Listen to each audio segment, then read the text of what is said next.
Hey, good peeps, it's Kimmy's coming back at you. I just had a few questions that I wanted to present to the larger community about this Diddy thing. So, what are we going to do about the Bad Boy music catalog?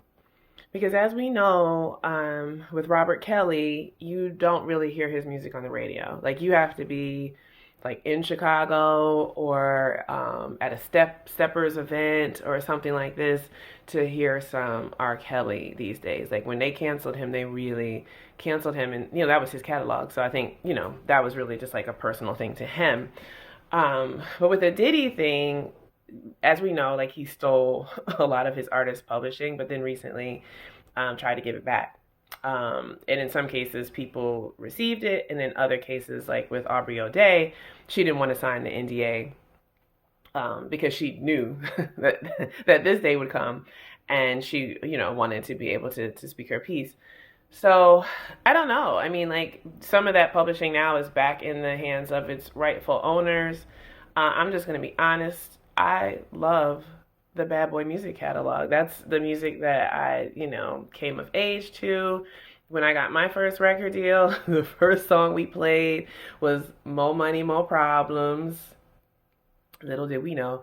But yeah, I was just in Miami the other week, and we were at Carbone, and the music that they were playing was nuts. It was like all Motown, and then it like abruptly changed to like hip hop. And they played, Biggie One More Chance in like my table and the table next to us. Everybody was like rapping and singing along.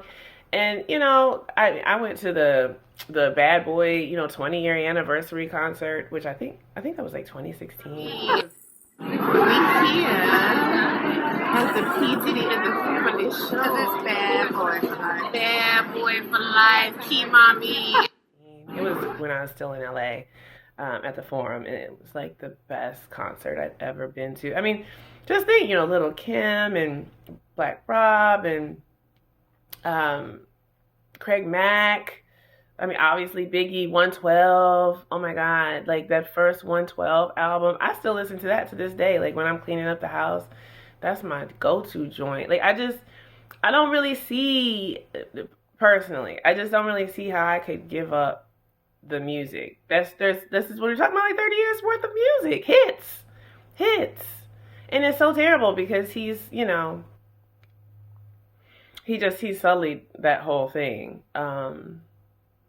Yeah, I don't know. I'm curious to hear what you guys have to say about it. Do you plan to give up the Bad Boy catalog? Are you deleting Diddy from your iTunes and your Spotify's, or what is your plan? I understand if people feel like that's what they need to do because what he's done is so terrible. I mean, and I knew that he wasn't like a good person. Like I started in the music industry 100 years ago, so I was an intern for Dallas Austin, and his label was called Rowdy, and that's the label that Monica was on when she was what, like a preteen, teenager. So we also had our distribution through Arista, same as Puffy. So again, like that was the music that we played all the time. When we weren't playing rowdy music, we were playing bad boy music in the office. And yeah, and then I moved to New York, so I knew, you hear stories. All my friends worked for the various labels as interns, so like you hear stories, but nothing on the order of like what Cassie, um, detailed in her lawsuit.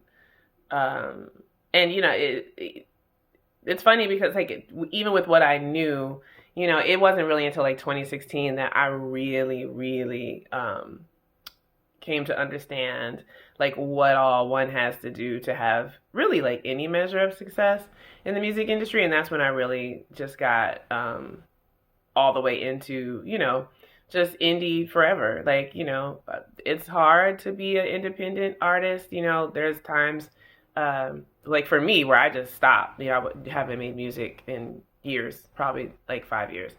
Um, but yeah, because you have to do everything yourself, and I just stopped and started spending all that time to do the research for people who are actively making music, so they can pitch to businesses and they can go direct to fan, and they don't have to deal with Spotify, and they don't have to deal with these execs, and they don't have to build something and give it away to a major label in some sort of like sharecropping capacity. So that's really like what I've been focused on once I realized that I wasn't going to be Beyonce or anything close to Beyonce, because I wasn't willing to do a lot of the stuff that folks do.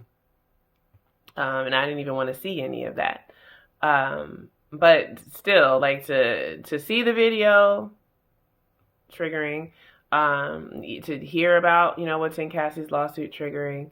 And it does. It makes it very, like, it makes, you're conflicted about what to do then about the freaking catalog. But again, I'm just going to be honest. I still have all the Bad Boy stuff in my iTunes.